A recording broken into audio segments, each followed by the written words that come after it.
Hi, my name is Bill Nelson. I am the Grand Canyon Council Advancement Chairman, and we will be discussing during this presentation troop advancement. And this presentation is approximately 1 hour long and is intended for troop committee members and for scoutmasters and assistant scoutmasters. We are going to go over how advancement is designed to work inside of a troop.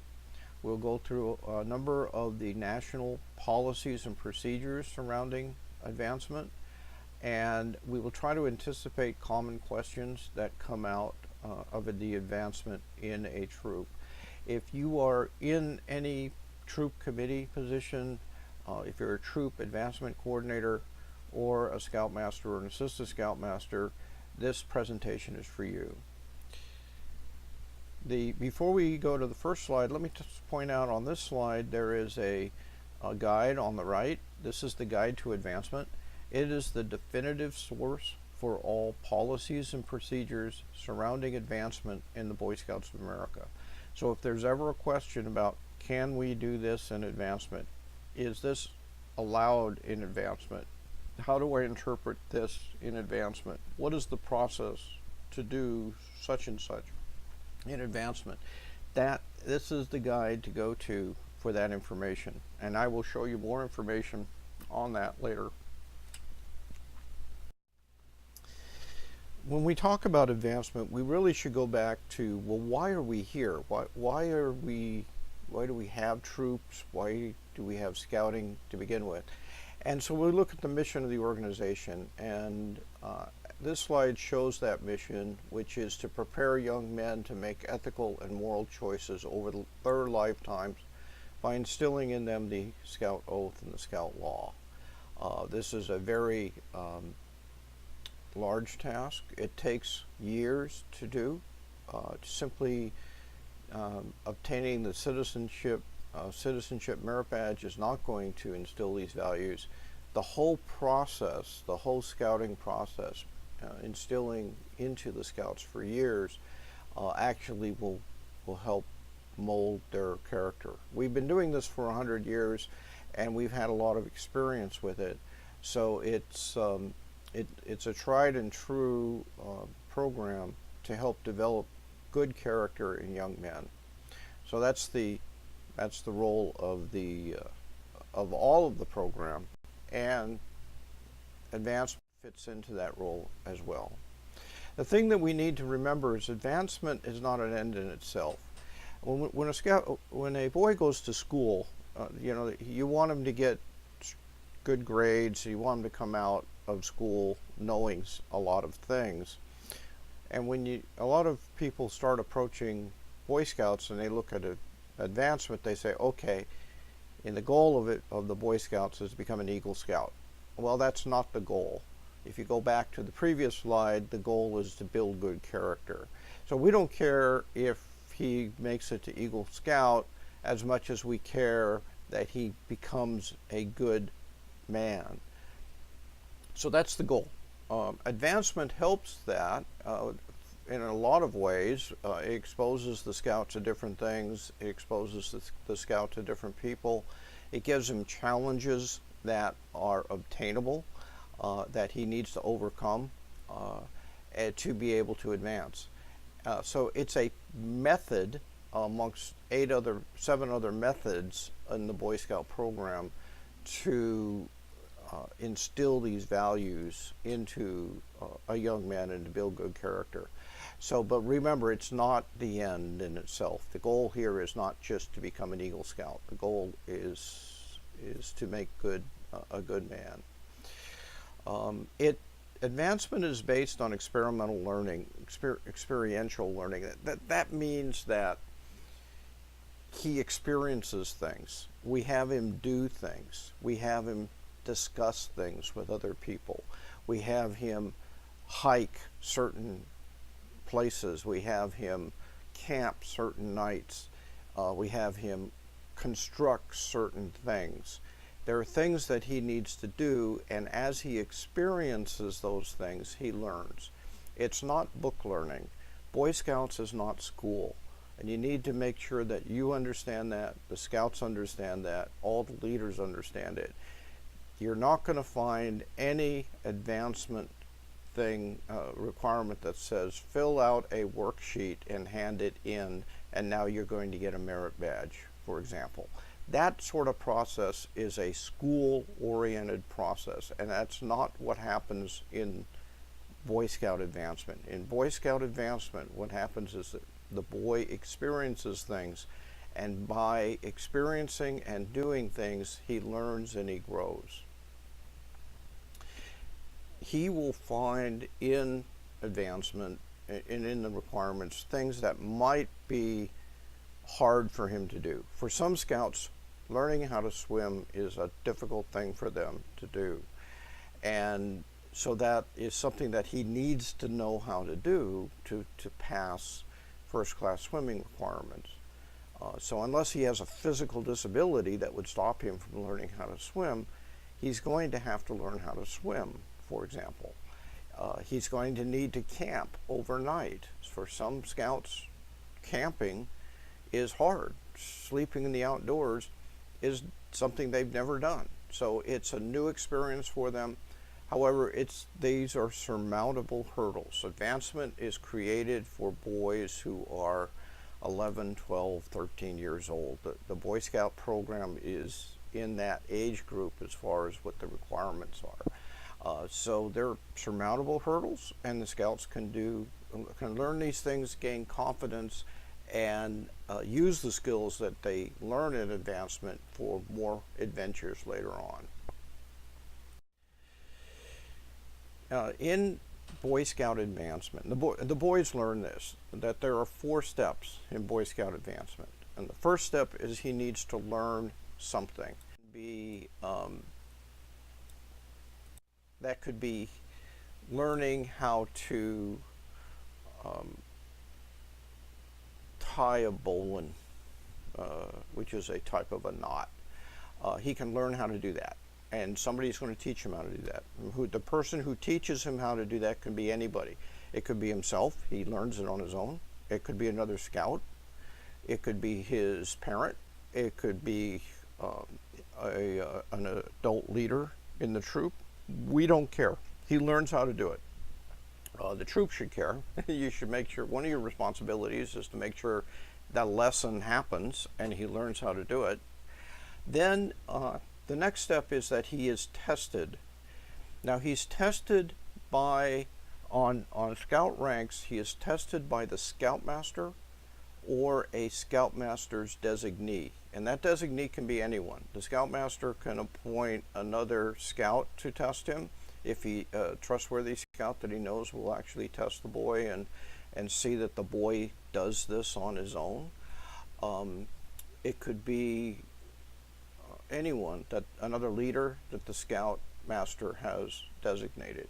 So it's up to the scoutmaster. The responsible person here is the scoutmaster on ranks. So he can delegate that testing to someone else.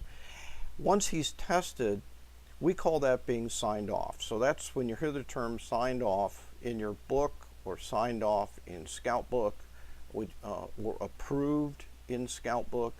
That is the testing phase. So the person has been tested, the scout has been tested, and he knows how to do this thing on his own, and he gets signed off on it. On merit badges, the person that is responsible for testing the scout is the merit badge counselor.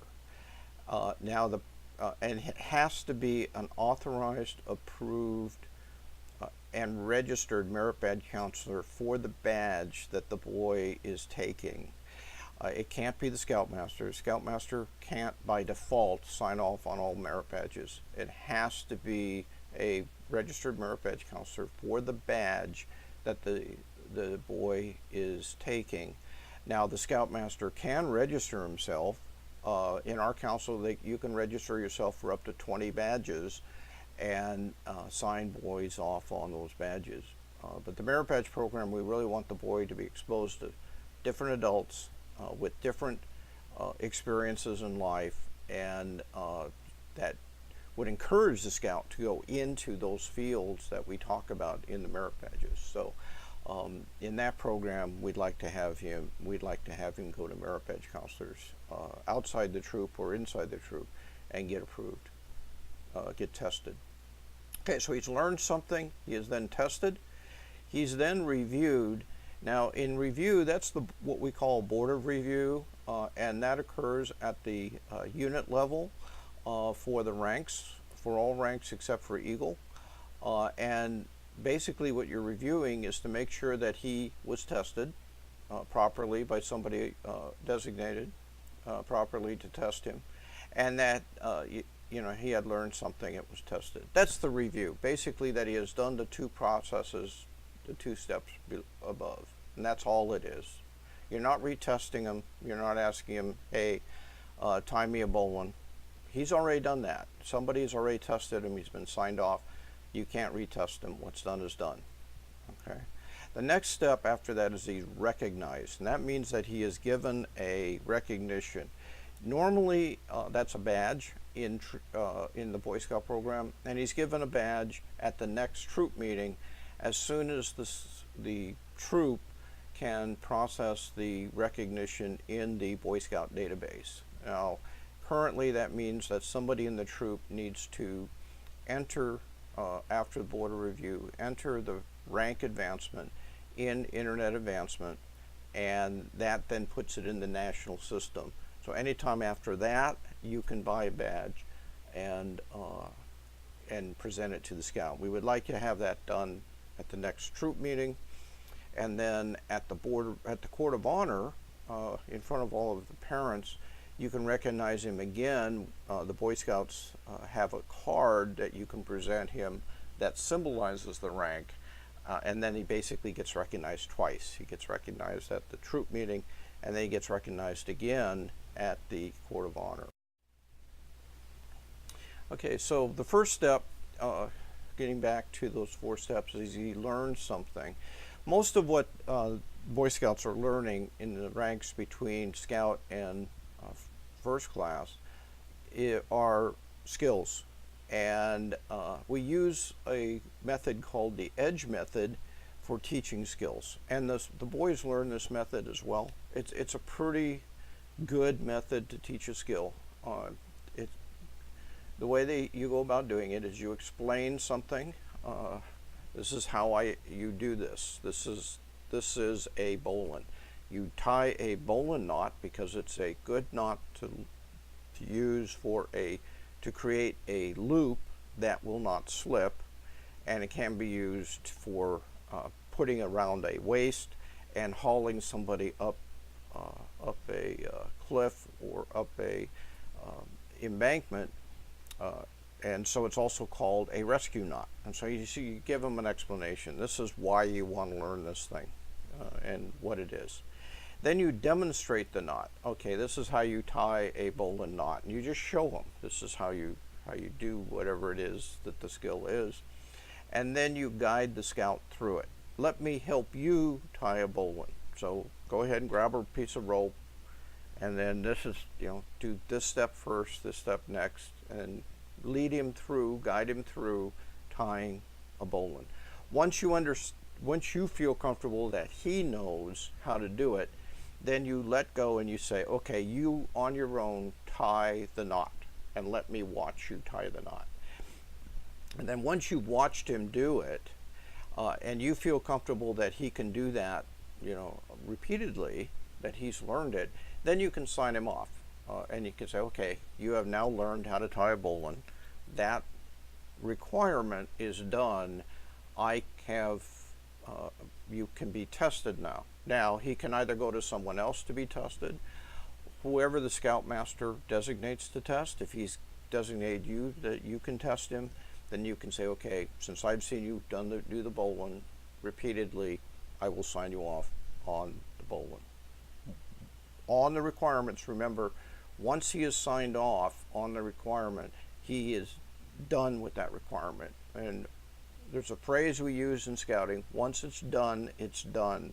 So once he is tested and signed off on a requirement, you can't retest him. So that's kind of an important step to know. This slide talks about testing. Most of what it talks about is we've already touched on. Um, and just everyone understands that what the scout has to do is he has to do what the requirement says. No more, no less. You can give him additional information about a skill, but he does not have to do any more than what the requirement says to be signed off on the requirement. So if there's ever any question about, what does the scout have to do, you always go back to the scout handbook and you go back to the requirement and say, read what the requirement says and do that. No more, no less.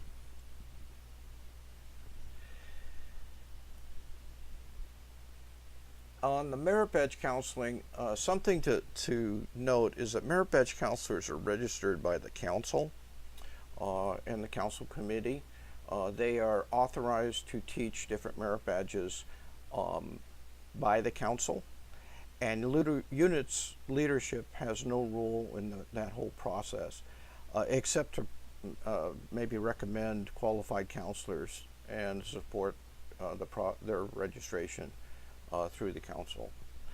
If you go to the Grand Canyon Council website, which is grandcanyonbsa.org, there is an advancement pull down, and in there is a merit badge counselor page, and if you select that, there's all kinds of information there on how to register as a merit badge counselor. It's a separate registration in addition to any registrations they may have in the unit, in the troop. They'd have to separately register as a merit badge counselor. Nobody is automatically approved to counsel a badge unless, just because they are a scoutmaster or a committee member or the advancement coordinator or anything else in the unit. You have to be registered separately as a merit badge counselor.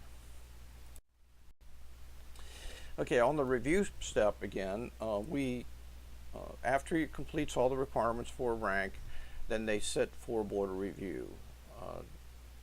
No board of review is held for the scout rank, the very first rank.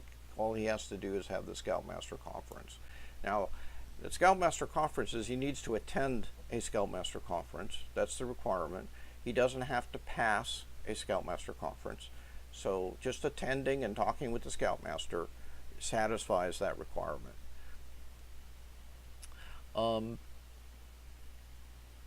So let's go through though the board review for a rank.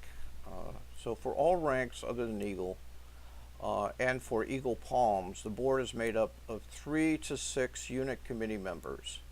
The review itself should take about 15 minutes, but no longer than 30 minutes. We would like the people who sit on the committee, it's BSA policy that the people who are sitting on the committee do not have a bias against the scout or a bias in any way on whether or not the scout should advance. If there is an issue that you think that the scouts should not advance, then you should discuss that with the scoutmaster prior to the board. There's no reason to waste the time of the other people on the board. If you think there's something serious going on that should prevent a scout from advancing. Again, though, the board of review is only looking at what he did for the ranks. Did he accomplish the requirements for the rank? And things like, well, he didn't pay his dues to the troop, so he shouldn't advance, should not enter into a board of review. And has actually BSA policy that you cannot prevent him from advancing based on something like he didn't pay his dues. If there is a separate presentation that we have on the board of review and how to conduct a board of review and what you should be looking for in the board of review. Again, the review itself should take approximately 15 minutes, but no longer than 30. If you're going longer than 30 minutes for one of these rank board of reviews, you guys are going too long. For Eagle Scout rank, it does last a little bit longer, between 30 minutes and 45 minutes. It's held at the district level, and it's coordinated by the district. So when the scout is ready for his Eagle Board review, you work with the district on coordinating a board review for the scout. For more information on boards of review, again, we do have another presentation on it. If you in our council YouTube page. Also, if you go to section 8 of the Guide to Advancement, which is online at scouting.org/advancement, and I'll show you at the end of the presentation a little bit of some of these links. You can read through chapter 8, which is all on boards of review. But again, there is separate training for boards of review. And then finally, the scout's recognized.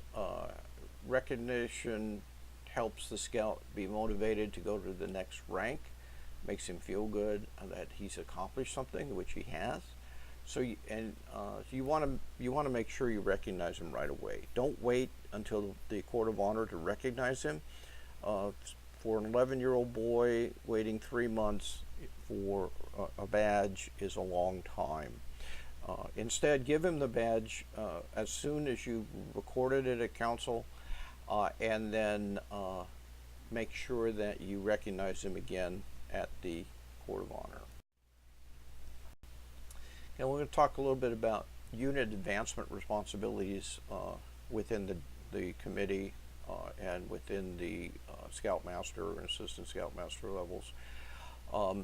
Most committees have, most troops have designated somebody as the advancement coordinator. Overall, their responsibility is to support the unit advancement program, maximize rank advancement, and facilitate a smooth process. You do not approve any advancement as an advancement coordinator. You're basically somebody who is an administrative post that is coordinating the process and making sure that the process works. The people who are responsible for approving advancement is the Scoutmaster and whoever the Scoutmaster designates. Some troops that are very large have advancement committees that are chaired by the advancement coordinator. I'm not sure why you would want a large committee to do this, but normally it's somebody who, the advancement coordinator, oversees the process and then makes sure that the rank advancements and the merit badges are purchased and everything is entered into the scouting database, so that if the scout moves, we have a record of it. If he leaves scouting for a number of years, comes back, maybe comes back to a different troop, we have a record of it, and it makes this whole progression smooth. Advancement administrators must know and understand the advancement procedures, which is kind of obvious because you're trying to facilitate those procedures.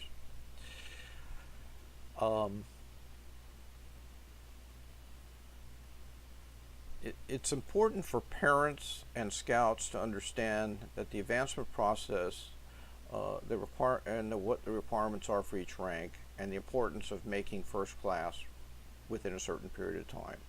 Our recommendation, if you want the scouts to be retained in the troop, if you want the troop to be active and everybody to enjoy scouting, it really is important that you make a goal that every scout makes the rank of first class within the first year to the first year and a half. Studies that we have done show that if boys are progressing steadily, then they are more likely to remain in the program, and thus we are more likely to achieve the aims and missions of scouting. So to make everything work well, we recommend that you set that goal.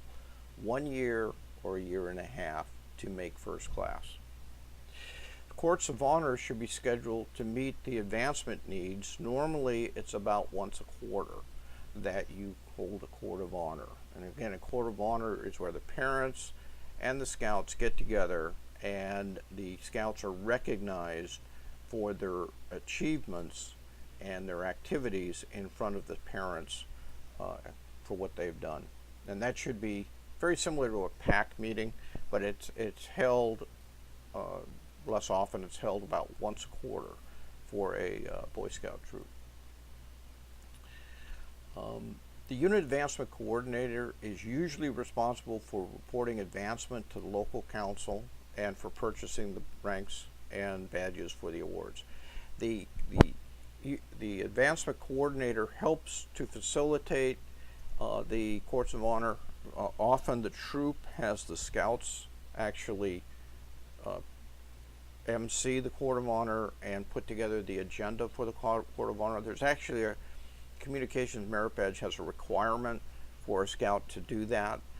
So the scouts are kind of responsible for putting it on, and the troop coordinator, advancement coordinator, is responsible for making sure all the advancements are ready to go, and that the people who are putting on the court of honor know what advancements are, who's advancing and be recognized at the court of honor, that sort of thing. So there's an integral part, a cooperation between the advancement coordinator and whoever's putting on the court of honor, which is often the scouts that are putting it on.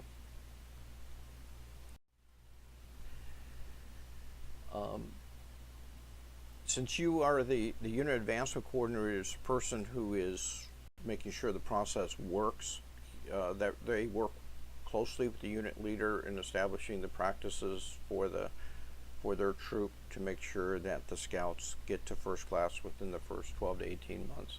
But the program itself, how do we get to first class within a year to 18 months, is the Scoutmaster's responsibility.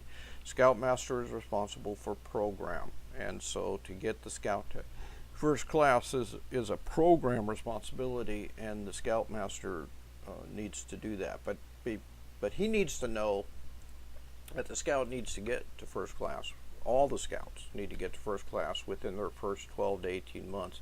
And so as a advancement coordinator, you need to make sure that that's happening.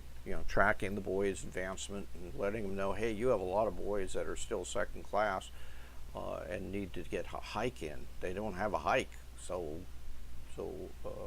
maybe you should work with the scouts to schedule a hike so that they can get a 5-mile hike in. And then you make sure, as an advancement coordinator, that the boards of review are held. We recommend that they are held when the boys are ready to advance. A scout should not be responsible for asking for a board of review. You should be communicated to by the Scoutmaster that the scout is ready to advance. He has gone through his Scoutmaster conference and he's done all the rank advancements. So he's ready to advance, so he needs to go to a board of review. So that's a communication between the advancement coordinator and the Scoutmaster. You shouldn't require your scouts to plead for a board of review. That's not a requirement in scouting. It is a responsibility of the committee to hold boards of review, and a unit advancement coordinator normally is the person to coordinate that. Something I didn't point out earlier that I'll point out now, you'll see these numbers here alongside of the slides. This is the section in our policy book, policies and procedures book for advancement, of where to find more information on this item. And the policy and procedures book in the Boy Scouts is something called the Guide to Advancement.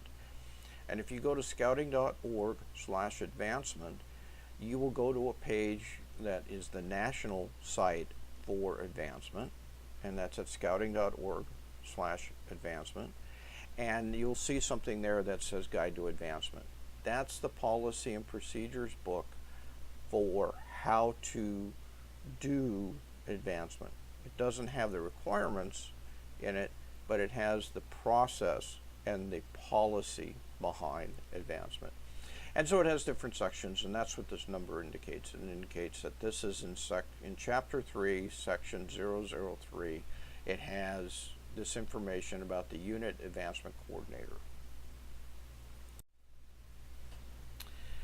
The unit advancement coordinator is responsible for keeping advancement records and progress for the scouts and submitting the advancement reports to the unit committee and also to the council and to national. Now, normally there is the advancement records are kept on a computer software of some sort.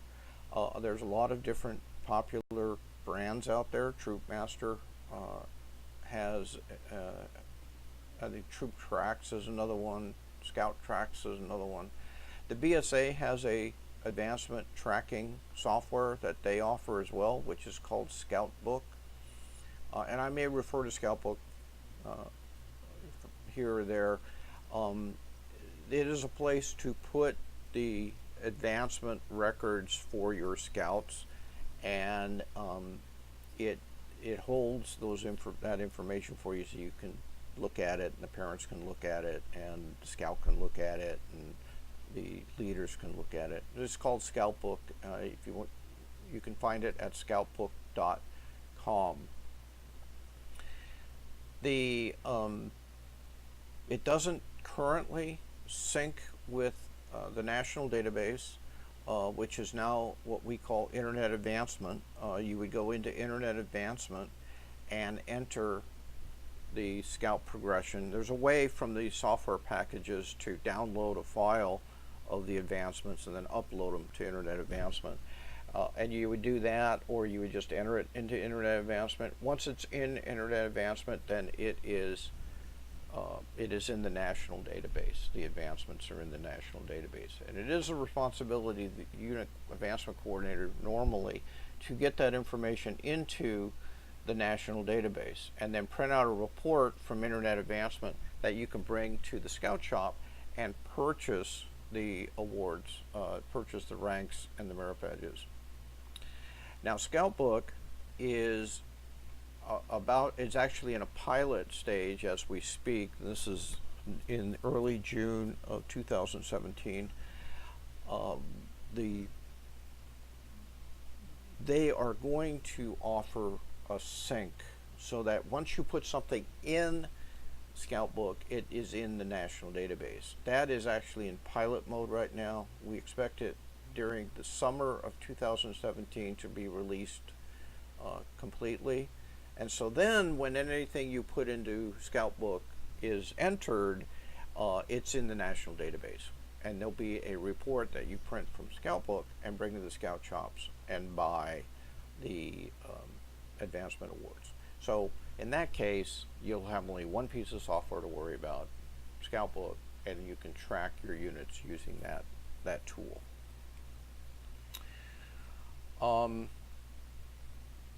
There is normally a troop librarian that is a boy that is responsible for making sure there is a library of advancement literature for the troop and it's up to date. You would work with that boy to make sure that the library is kept up to date, and you can get a current list of what are the current merit badge books that are there, and so you make sure that you don't have old ones. You can get that from the Scout Shop. There is in our council, Grand Canyon Council, the council keeps the merit badge counselor list. It is issued by the council and no one else. You can get a copy of that list from your district advancement chairman. If you don't know who that is, go to Roundtable and ask who is the district advancement chairman, and you'll find out.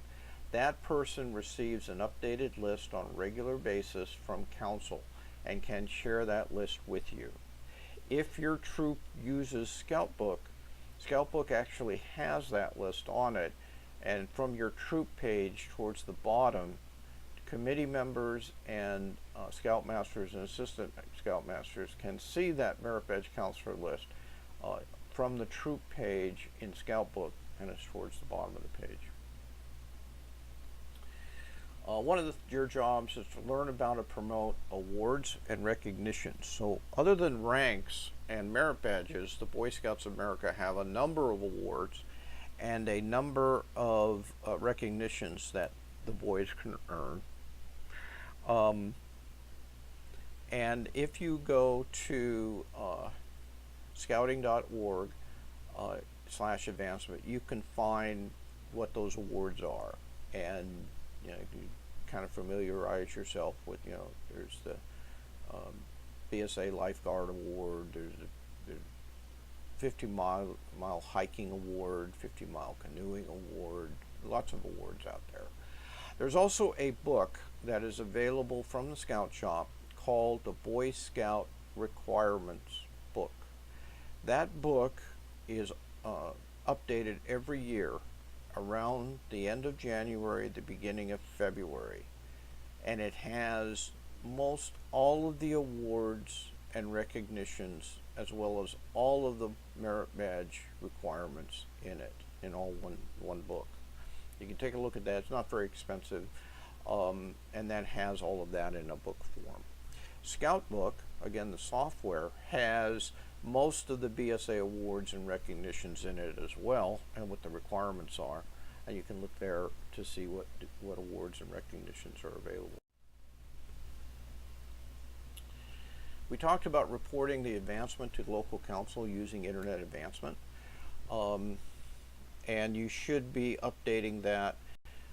Actually, you in our council, you are required to update that whenever you purchase an award from the Scout Shop. They won't give you the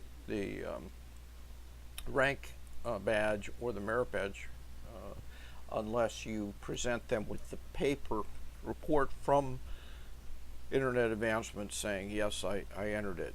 This is the report comes out of internet advancement to prove it.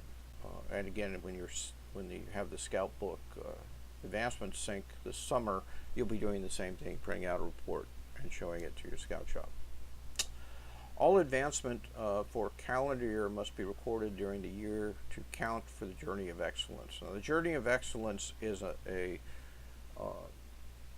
tracking mechanism for units to see how they progress and how well they are running the program. So it's a quality award.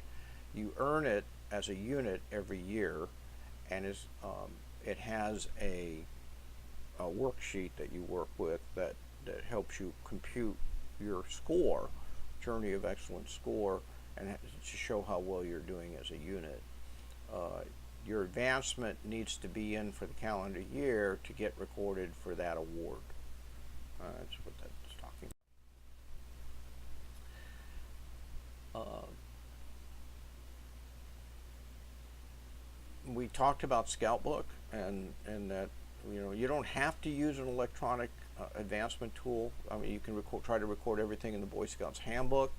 We do recommend that you use, if you're using an electronic advancement tool, that you also record advancement in the Boy Scouts Handbook, and that you record advancements, merit badges with blue cards. They are good for backups in case the boy moves from your unit to another unit. If you're in Scout Book and you're using Scout Book and he moves to another unit that uses Scout Book, we can actually transfer his records in Scout Book from your unit to the other unit, so nothing's really lost. But if he goes into a unit that's not using Scout Book, or your unit does not use Scout Book, then he doesn't have any real proof that he's done things unless you've recorded things in his book and recorded them on blue cards. So for backup, we recommend that you continue to record in the Scout Handbook and record on the blue cards. All merit badges of rank, all badges of rank, merit badges, and Eagle Palms are called restricted items. You're not going to get them from the Scout Shop unless you present a piece of paper that says that it has been entered in Internet Advancement or Scout Book and shown that he's passed the advancement. A parent can't just walk in there and say, I want an Eagle badge. It's not going to work. Um, the tenderfoot second class, first class requirements can be worked on simultaneously.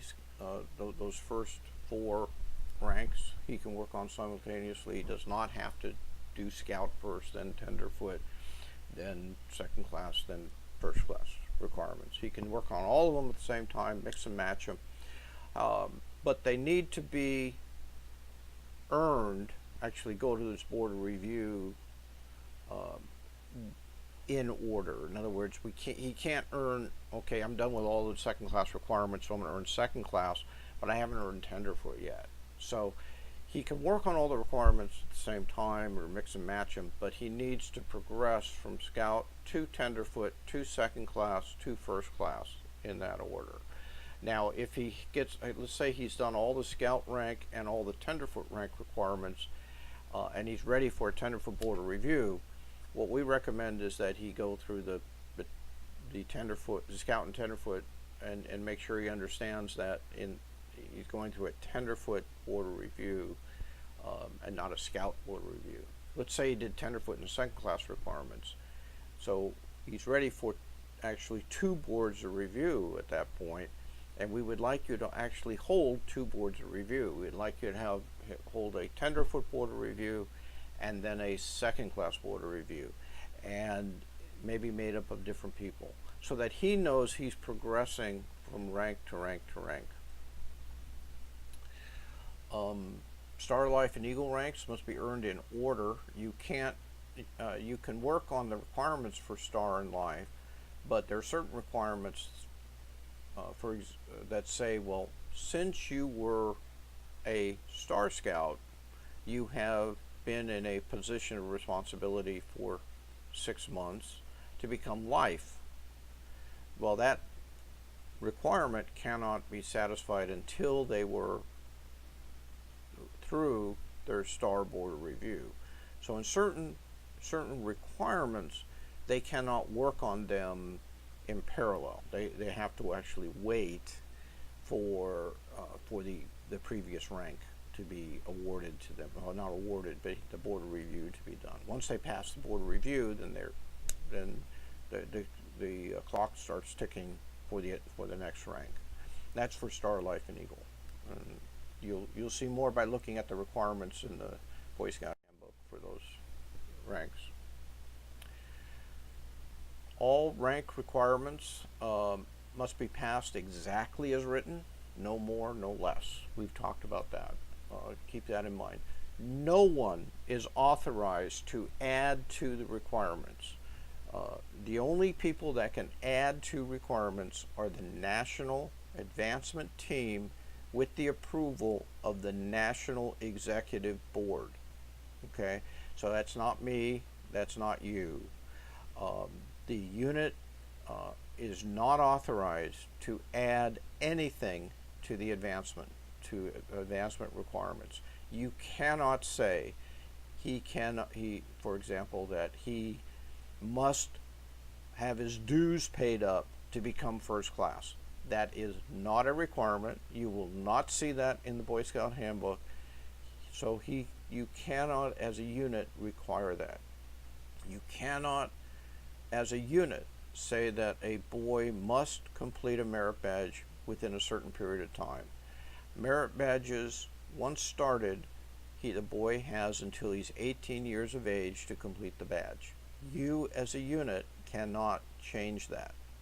So what you look at is what the requirement says. He must pass exactly what is written, no more, no less, and nobody can change those outside of the National Executive Board. All Boy Scout requirements must be completed by age 18 unless special needs circumstances apply. If a boy is a special needs scout, he has a disability, then he needs to somebody in the unit needs to look at Section 10 of the Guide to Advancement for more information on how some things can be changed for that scout. That chapter talks about that, and has a lot of good information in it.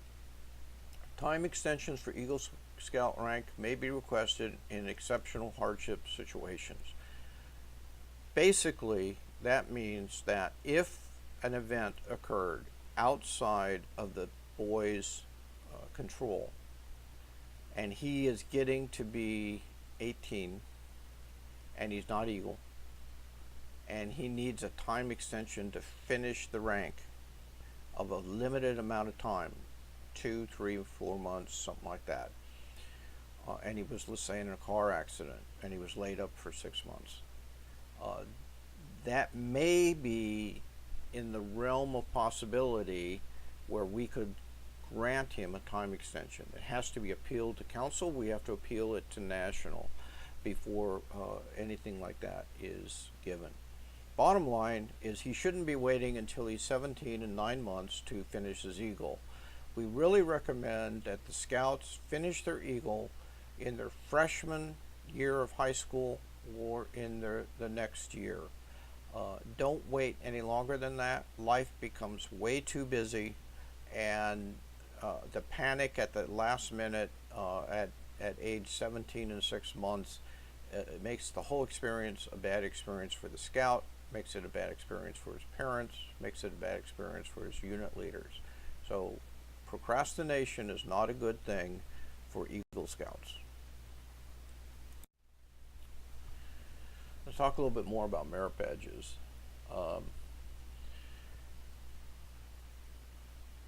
All people who are signing off on merit badges must be registered as a merit badge counselor to in the Boy Scouts of America. And for the merit badge, they are counseling for. It must be approved. They must be approved by the council and registered. That's all in Chapter 7 of the Guide to Advancement. You guys can have your own list of merit badge counselors that are a subset of what the council list is, but you can't create your own list with people who are not registered in the council as merit badge counselors.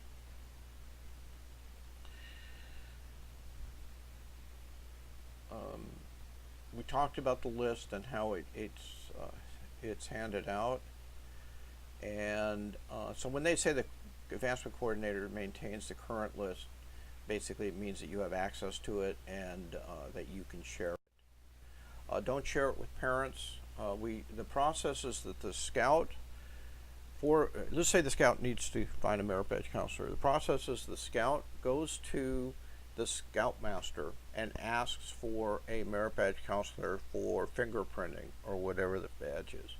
The Scoutmaster then recommends a counselor. If the Scoutmaster doesn't know who the counselor is for fingerprinting, then the Scoutmaster should go to you for the list, or you already give him the list of all the merit badge counselors in the council. And then he selects from that list, not you, not the advancement coordinator, the Scoutmaster selects from that list someone to recommend to the Scout. He then recommends that counselor to the Scout, and the Scout then has the option. He can go to that counselor, or if he knows of another counselor, he can go to that other counselor. As long as the counselor is registered in the United States, in the BSA, the Scout can go to him. It doesn't matter that he's in our council or some other council. So he goes to that person, and he goes through the merit badge with that person, and it gets signed off. And at the end, he goes back to the Scoutmaster for a conference where the Scoutmaster asks the Scout for his experience with that counselor.